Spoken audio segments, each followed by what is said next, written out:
বিএনপির ভারপ্রাপ্ত active chairman জনাব তারেক রহমান খুব শীঘ্রই তিনি বাংলাদেশের মাটিতে নামতে যাচ্ছেন এবং খুব শীঘ্রই তিনি বাংলাদেশের শাসনে তার অভিষেক ঘটতে যাচ্ছে।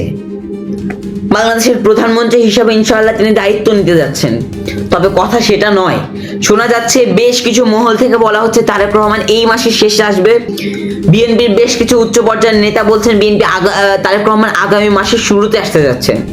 বেশ কিছু তথ্য সূত্রে জানা যাচ্ছে জনাব তারেক রহমান সেই ঐতিহাসিক 3 অগাস্ট এক দফা দাবি যেদিন উঠেছিল সেই দিন তিনি বাংলাদেশের মাটিতে পা রাখতে যাচ্ছেন এবং 6 তারিখে বিএনপি যে বিজয় উল্লাস মহাসমাবেশ, তারা যে বিজয় উল্লাস করবে 6 তারিখ 5 অগস্টে যে বিজয় উল্লাস, সেখানে জনাব তারেক রহমান সশরীরে উপস্থিত থাকবেন।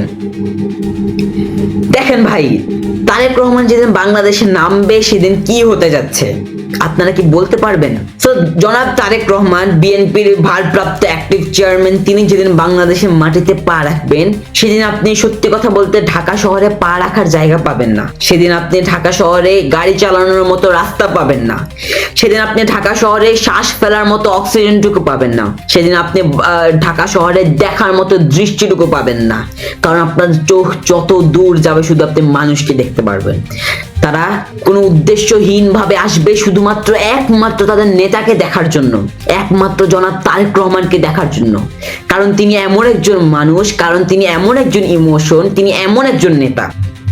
ভাই দিন শেষে আমি পার্সোনালি বিশ্বাস করি তারেক রহমানের জায়গায় যদি অন্য কোনো নেতা হতো তারা পারতো না, বিশ্বাস করেন পারতো না। তারেক রহমান যেই অত্যাচার সহ্য করছে, যেই জুলুম তিনি সহ্য করছেন এবং যে চেষ্টা, যে কষ্টটুকু তিনি করছেন, তার জায়গায় অন্য কেউ হতে আমি বিশ্বাস করি সে পারতো না। এই জায়গায় তারেক রহমানকে আপনি ক্রেডিট দিয়ে জীবনে শেষ করতে পারবেন না।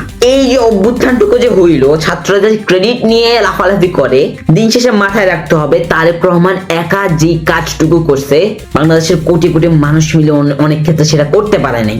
অনেকে বলবেন আন্দোলনের সময় তো বিএনপিকে দেখা যায় নাই। টু বি ভেরি অনেস্ট একটা কথা বলি, আমি তো বিএনপি ফ্যামিলির সন্তান, আমি জানি বিএনপির অনেক উচ্চ পর্যায়ের নেতা তারা যখন আন্দোলনে নামতে যাচ্ছেন তখন তাদেরকে নিষেধ করা হচ্ছে যে বিএনপির কোনো উচ্চ পর্যায়ের নেতা যার মিডিয়া কভারেজ আছে খুব ভালো, যাকে জনগণ খুব ভালো চিনে, মিডিয়া বা ইন্টারন্যাশনালি যাকে খুব ভালো চিনে, তারা যাতে কোনোভাবে মাঠে না নামে। কারণ যখন তারা মাঠে নামতো তখন এই আন্দোলনটাকে বিএনপির আন্দোলন বলা হতো। তখন যদি জামাতের বড় কোনো নেতা নামতো তখন সেই আন্দোলনটাকে জামাতের নেতা বলা হতো, জামাতের আন্দোলন বলা হতো। উনি বারবার করে বলছিল যে এটা বিএনপি জামাতের আন্দোলন, এটা বৈষম্য বিরোধী আন্দোলন না, এটা বিএনপি জামাতের আন্দোলন।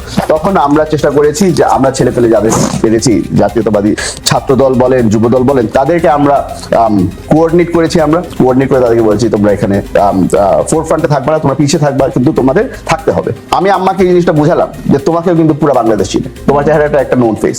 তুমি যাওয়া মানে হচ্ছে কি, কিন্তু তুমি যত হেল্প করবা না কেন তার থেকে কিন্তু ক্ষতি বেশি হবে। তখন সেটাকে ইন্টারন্যাশনালি জঙ্গি আন্দোলন বা কোনো একটা স্পেসিফিক পার্টি আন্দোলন হিসাবে স্বীকৃতি দেওয়া হতো এবং ইন্টারন্যাশনাল মহল কিন্তু সেটাই জানতো।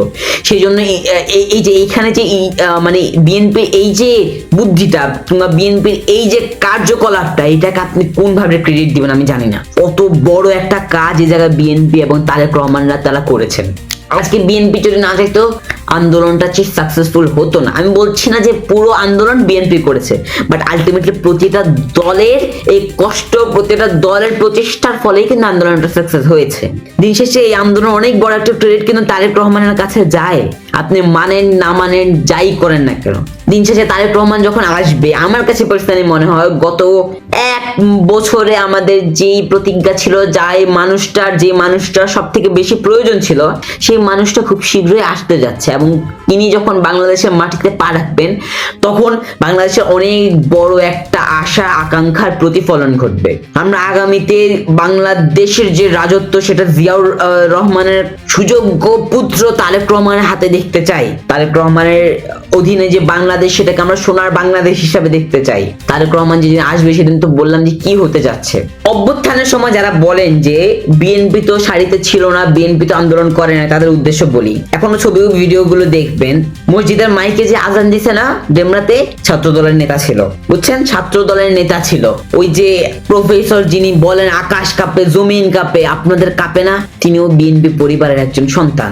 আরো খোঁজ নিবেন, আরো খবর করবেন, দেখতে পারবেন যে মা সন্তানকে হ্যান্ডকাপ পরিয়ে নিয়ে যাচ্ছে, কিন্তু সেই মা সন্তানকে উজ্জীবিত করছে তারা বিএনপির সন্তান। বিএনপির যখন 400 জনের বেশি মানুষ মারা যায় তখন এই আন্দোলন আপনি বিএনপি ছাড়া সাকসেস হইতে বলতে পারবেন না, তারেক রহমান ছাড়া সাকসেস হইতে বলতে পারবেন না।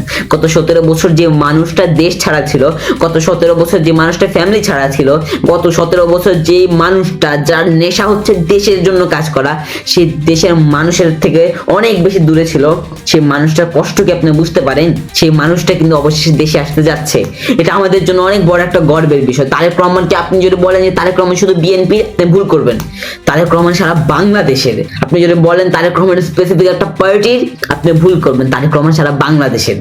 দিন শেষে তারেক রহমান বলি, কিংবা আমরা নূর বলি, পার্থ চাচ্চু বলি, তারপর ফুয়াদ চাচ্চু বলি, মুজিবুর রহমান বলি, ফখরুল আলম আলমগীর বলি, গয়েশ্বরচন্দ্র রায় বলি, মাহবুবউদ্দিন খোকন বলি, আমরা সালাউদ্দিন আহমেদ বলি, রিজভি বলি, প্রিন্স বলি, তারপর আরো যারা যারা আছে এনি বলি, আমরা হচ্ছে যে আব্দুল মঈন খান বলি, কিংবা হাফিজ বলি, ইভেন অন্যান্য জুনায়েদ সাকিব, মাহমুদুর রহমান মান্না সহ যারা যারা ছিল, প্রত্যেকের যৌথ প্রচেষ্টায় আন্দোলনটা সাকসেস হয়েছে। তবে এই আন্দোলনের যিনি মহানায়ক তার নাম তারেক রহমান। সেই তারেক রহমান অবশেষে দেশে আসতে যাচ্ছেন, খুব শীঘ্রই তিনি দেশের মাটিতে পা রাখতে যাচ্ছেন, এবং তিনি যেই দিন এই মাটিতে পা রাখবেন, জিয়াউর রহমানের যে জানাজাটুকু হয়েছে বাংলাদেশের ঐতিহাসিক জনসমাবেশ ছিল সেদিন, এটা হবে বাংলাদেশের হিস্ট্রির, এখন তারেক রহমান যেদিন আসবে বাংলাদেশের হিস্ট্রির সর্বোচ্চ বড় জনসমাবেশ। এবং সেদিন আপনি যখন ক্যামেরায় কাভারেজ গুলো দেখতে পারবেন, কিংবা আপনি যখন সশরীরে যাবেন, তখন আপনি বুঝতে পারবেন তারেক রহমানের জনপ্রিয়তাটা কোন দিকে,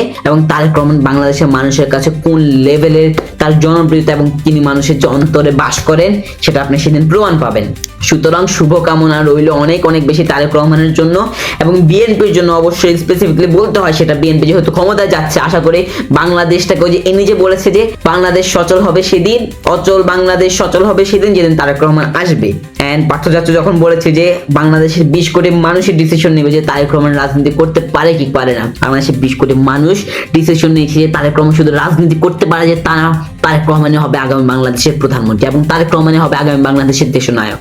অনেক অনেক বেশি অভিনন্দন তারেক রহমানকে, অনেক অনেক বেশি শুভকামনা তারেক রহমান এবং বিএনপিকে।